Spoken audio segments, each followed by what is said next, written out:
Hello friends, मैं doctor JP Gupta समृद्धि online classroom में आपका स्वागत करता हूं। जैसा कि आपको पता है कि इससे पहले हमने second paper BEd first year का सेकेंड पेपर का कुछ महत्वपूर्ण प्रश्नों की एक वीडियो बनाया था कि कौन कौन से प्रश्न एग्जाम में आ सकते हैं।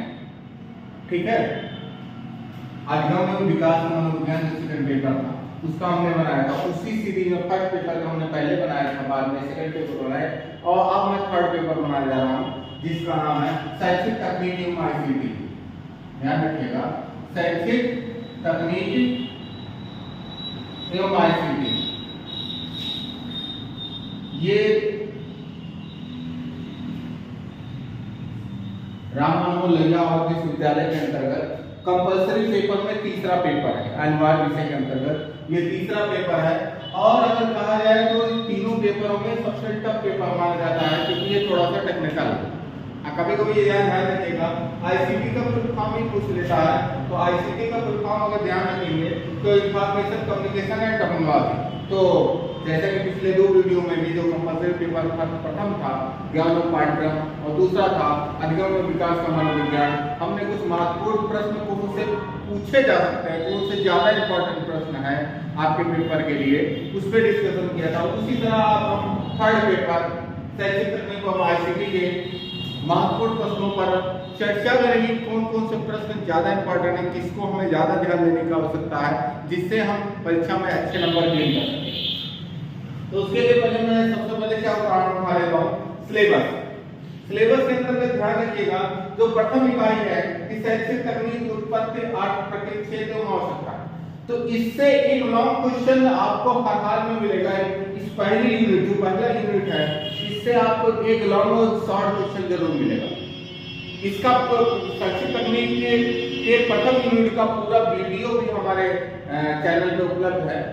एक एक टॉपिक का वीडियो है इसमें, पहले यूनिट का दूसरे यूनिट का भी है, लेकिन पहले यूनिट का पूरा पोर्शन उसमें है। तो अगर देखना चाहे तो वहां से आप देख भी सकते हैं। तो यहाँ देखिए शैक्षिक तकनीक का सबसे पहले आपको ये ध्यान रखिएगा कि शैक्षिक तकनीक के अर्थ और परिभाषा से आप अवगत होने जरूरी है। शैक्षिक तकनीक की का अर्थ और परिभाषा, जिसमें आपको पहले तकनीक का अर्थ पता होना जरूरी है कि व्हाट इज टेक्नोलॉजी। फिर आपको ये पता होना चाहिए कि शैक्षिक तकनीक क्या है, फिर उसके फिर अर्थ और परिभाषा आपको पता होना चाहिए। अर्थ, परिभाषा, विशेषताएं, ये इतनी चीजें आपको पता होनी चाहिए। शैक्षिक तकनीक से ध्यान रखिएगा, अर्थ परिभाषा से रिलेटेड आपको वेरी शॉर्ट में जरूर पूछ लेगा क्वेश्चन आएगा। उसके बाद जो सबसे इंपॉर्टेंट है शैक्षिक तकनीक के उपागम। क्या है? शैक्षिक तकनीक के उपागम। शैक्षिक तकनीक के उपागम ध्यान रखिएगा। आपके सिलेबस देखेंगे तीन उपागम दिए गए हैं, कठोर शिल्प उपागम, मृदु शिल्प उपागम और प्रणाली उपागम। ध्यान रखिएगा तीन उपागम है। कौन कौन से? Hardware, software and system approach. Hardware approach, software approach and system approach. तो hardware, software, hardware and software approach. ध्यान रखिएगा ये लगभग आउट क्वेश्चन है कि इससे आएगा ही आएगा। ज्यादातर ये लॉन्ग में पूछा जाता है, लेकिन कभी कभी इससे शॉर्ट में पूछ लेता है। 8 नंबर वाले में 8 नंबर या 6 नंबर का होता है, तो उसमें जिससे क्वेश्चन जरूर आएगा तो इससे हार्डवेयर और सॉफ्टवेयर अप्रोच से आप क्या समझते हैं, इसकी तुलना कीजिए, इसमें अंतर बताइए, बहुत सारी चीजें। प्रणाली उपागम थोड़ा सा कम पूछता है व्यवहार करने, लेकिन हार्डवेयर सॉफ्टवेयर सबसे ज्यादा पूछता है। तो हार्डवेयर सॉफ्टवेयर शिक्षा में हार्डवेयर और सॉफ्टवेयर के बारे में आपको पता होना चाहिए। शैक्षिक तकनीक के अंतर्गत हार्डवेयर क्या है और सॉफ्टवेयर क्या है, तो इससे रिलेटेड क्वेश्चन इसको तैयार कर लेंगे तो आप मान के चलिए आया हो। ठीक है, फिर है शैक्षिक तकनीक के प्रकार। अगर गए इसके अंतर्गत दो मेन पॉइंट है। दूसरा क्या है? शैक्षिक तकनीक के प्रकार। लेकिन ये पहला यूनिट देखेंगे तो बहुत लगेगा आपको छोटा, ये 2 पॉइंट है, लेकिन ये 2 पॉइंट भी बहुत बड़ा है क्योंकि इसमें 3 है। उपागम में 3 है। उपागम में कौन कौन से है? Hardware, software and system flow, तीनों का डिटेल में पढ़ना होता है। और शैक्षिक तकनीक के प्रकार के भी है तो 4 प्रकार होते हैं। कौन कौन से प्रकार अगर देखा जाए तो शिक्षण तकनीक, पहला कौन सा है? शिक्षण तकनीक है। दूसरा कौन सा है? अन्वेषण तकनीक है। तीसरा कौन सा है? व्यवहार तकनीक है। और चौथा कौन सा है?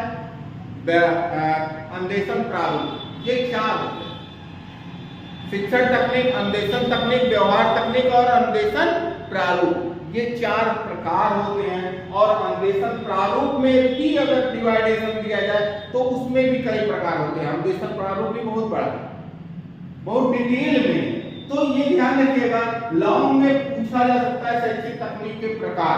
तो शैक्षिक तकनीक के प्रकार में आपको ध्यान रखिएगा शिक्षण तकनीक, अन्वेषण तकनीक, व्यवहार तकनीक और अन्वेषण प्रारूप के बारे में शॉर्ट में पता होना चाहिए क्या होता है। थोड़ा सा अर्थ परिभाषा इसके बारे में पता होना जरूरी है। इनके बारे में शॉर्ट में ही समझना है तो वीडियो को आप देख सकते हैं, पूरा समझाया हुआ, थोड़ा थोड़ा करके देखेंगे तो ये भी लगभग बहुत ज्यादा इंपॉर्टेंट क्वेश्चन है। इसके भी आने के चांसेस बहुत ज्यादा होते हैं। तो इसीलिए हमने कहा कि पहले यूनिट बहुत इंपॉर्टेंट है, एक लॉन्ग और शॉर्ट मिलने की इसमें से संभावना रहती है। तो आप लोग समझ गए होंगे इससे कौन सा है। इसमें ज्यादा डिटेल नहीं याद करेगा प्रकार में, डिटेल याद करने जाएंगे तो कुछ नहीं कर पाएंगे। आप शॉर्ट में संक्षेप में इसको समझ लीजिएगा प्रकारों में, चारों प्रकारों में कि शिक्षण तकनीक क्या है, अन्वेषण तकनीक क्या है, व्यवहार तकनीक क्या है और अन्वेषण प्रारूप क्या होता है। कितना आप समझ जाए कि इसके बारे में आधा एक पेज आप एक के बारे में लिख सकते। ठीक है, तो ये चीज है, क्योंकि इसमें जो पेपर भी बनता है, पेपर में नॉर्मली सीधा सीधा प्रश्न घुमा के नहीं देता। शिक्षण तकनीक है तो इसमें कभी कोई प्रश्नों को बहुत ही घुमा कर पूछ लिया जाता है, ये ध्यान रखिएगा। इसलिए प्रश्नों को समझिएगा इसमें लिखना क्या है, फिर उसके बाद लिखिएगा।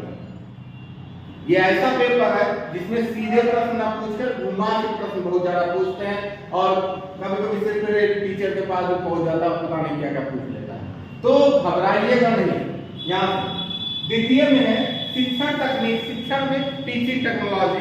टीचिंग टेक्नोलॉजी में है शिक्षण से की अवधारणा, सिद्धांत कि शिक्षण की क्या अवधारणा है, शिक्षण क्या होता है। शिक्षण मतलब टीचिंग, जिसकी आप ट्रेनिंग ले रहे हैं।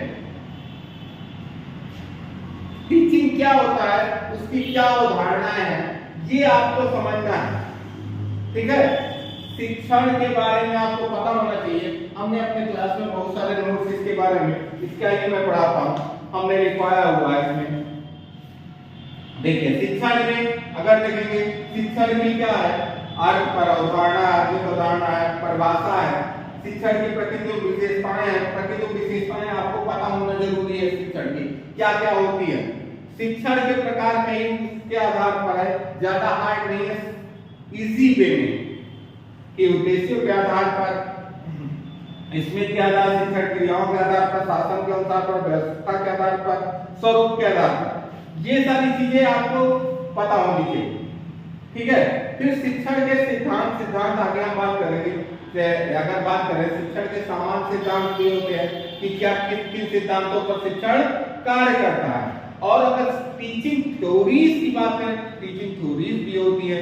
टीचिंग थ्योरीज के अंतर्गत ध्यान रखिएगा बुनियादी शिक्षक सिद्धांत जो बहुत ज्यादा इंपॉर्टेंट है, उसको आप जरूर पढ़ लीजिएगा। कई बार पूछा गया लेक्चर का बुनियादी शिक्षण सिद्धांत क्या होता है, तो शिक्षण सिद्धांत में वो पढ़ लीजिएगा। शिक्षण के चरण, कौन कौन से चरण है शिक्षण के, स्टेप कौन कौन से हैं, वो आप जरूर देख लीजिएगा। बहुत ज्यादा तो नहीं, लेकिन थोड़ा बहुत आप इसको देखे रहिएगा कि शिक्षण के चरण कौन कौन से हैं। लेवल, इसको हम अभी थोड़ा सा और बताते हैं। शिक्षण के स्तर, स्तर में ध्यान रखिएगा 3 स्तर होते हैं। कौन कौन से, स्मित स्तर, बोध स्तर और चिंतन स्तर। ध्यान रखिएगा जो टीचिंग होती है वो 3 स्तरों की होती है, बोध स्तर, स्मित स्तर और चिंतन स्तर। तो इनके बारे में थोड़ा थोड़ा पढ़ लीजिएगा। ये ज्यादा डिटेल में नहीं पूछा जाता, ये पूछ लिया जाता है ये क्या है। इस स्तर के शिक्षण से आप क्या समझते हैं ये जान रखिएगा। पिछली बार जो क्वेश्चन पूछा गया था शिक्षण की अवस्थाओं के बारे में पूछा गया था। शिक्षण की अवस्थाएं कौन कौन सी?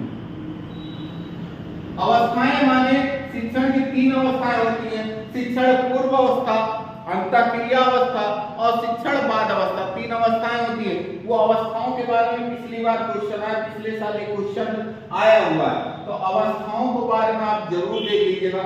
ज्यादा हार्ड नहीं अवस्था है, मतलब शिक्षण पूर्व आप क्या करते हैं, इसके वीडियो भी हमारा पड़ा हुआ है। इस पर शिक्षण पूर्व क्या तैयारी करता है टीचर, और शिक्षण के दौरान क्या करता है, और शिक्षण के बाद क्या करता है। ये अवस्थाएं होती हैं, 3 अवस्थाएं होती है, पूर्व, अंत और बाद। ठीक है, तो अवस्थाएं आप जरूर तैयार कर लीजिएगा। फिर आता है संप्रेषण। संप्रेषण से ये इसमें दिया है, कभी कभार एक आध दो बार इसमें देखा गया कि लॉन्ग में पूछ लिया कि संप्रेषण क्या होता है।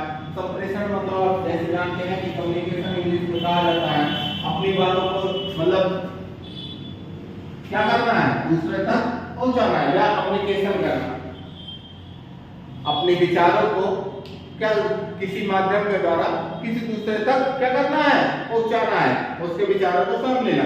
तो ये क्या है, संप्रेषण है। संप्रेषण में एक क्वेश्चन आता है कि संप्रेषण द्वारा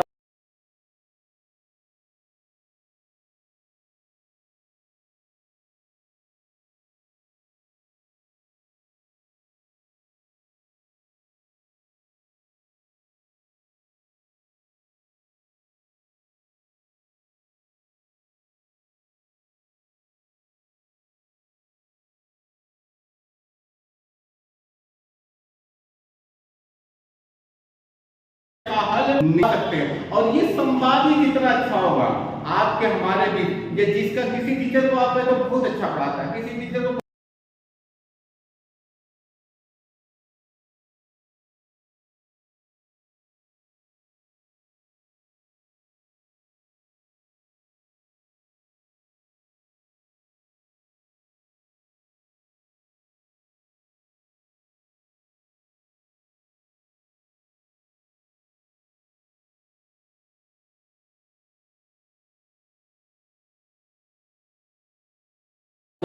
इससे रिलेटेड क्वेश्चन पूछ सकता है।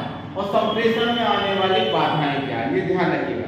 संप्रेषण का अर्थ कक्षा में संप्रेषण की प्रभावता कैसे हो सकती है और संप्रेषण में आने वाली बाधाएं ये ध्यान रखिएगा, इसकी पूछिएगा।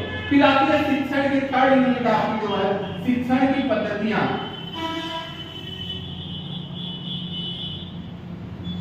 शिक्षण की पद्धतियों में बहुत सारी पद्धतियां हैं। मस्तिष्क उद्वेलन है, योजना विधि है, संरचनात्मक विधि है, समस्या समाधान विधि है। इन सब कंप्यूटर साइंस फाउंडेशन CAI, ध्यान रखिए कभी कभी पूछ लेता है CAI का full form computer assisted instruction होता है। ध्यान रखिए कंप्यूटर सहायक अनुदेशन होता है, पूछता है कभी कभी फुल फॉर्म में भी पूछता है। तो ये इसकी उपयोगिता पूछ सकता है कंप्यूटर क्या है। इसमें बहुत ज्यादा डिटेल में थर्ड यूनिट से नहीं पूछता। इसमें एक क्वेश्चन आता है वो है अपक्रमित अनुदेशन से रिलेटेड। अपक्रमित अनुदेशन 3 प्रकार का अगर होता है और वो कौन कौन दिया है ये ध्यान रखिएगा। रेखीय किसने दिया है, शाखीय किसने दिया है और मैथमेटिक्स किसने दिया है। ये आपको याद होना चाहिए, तीनों याद होना चाहिए किसने किसने दिया और अपक्रमित अनुदेशन क्या होता है ये याद होना चाहिए। साथ साथ इनके बारे में शॉर्ट में आप पढ़ लीजिएगा, बहुत ज्यादा डिटेल जाने की जरूरत नहीं है अपक्रमित अनुदेशन से रिलेटेड। अब आ जाता है इसमें फोर्थ यूनिट में एक बहुत इंपॉर्टेंट क्वेश्चन है। फोर्थ यूनिट में है इसमें शिक्षण एवं अधिगम में कंप्यूटर और इंटरनेट का प्रयोग। ध्यान रखिएगा ये बहुत इंपॉर्टेंट क्वेश्चन है और ये लगभग मान के चलिए आएगा ही आएगा। शिक्षण और अधिगम में कंप्यूटर और इंटरनेट इंटरनेट का प्रयोग, इससे रिलेटेड क्वेश्चन जरूर आएगा। कंप्यूटर और इंटरनेट का, इंटरनेट को अंतरजाल भी कहते हैं। आप वेबसाइट उठा के देखेंगे तो उसमें भी आएगा अंतरजाल लिखा हुआ है, बच्चे कंफ्यूज हुए होंगे।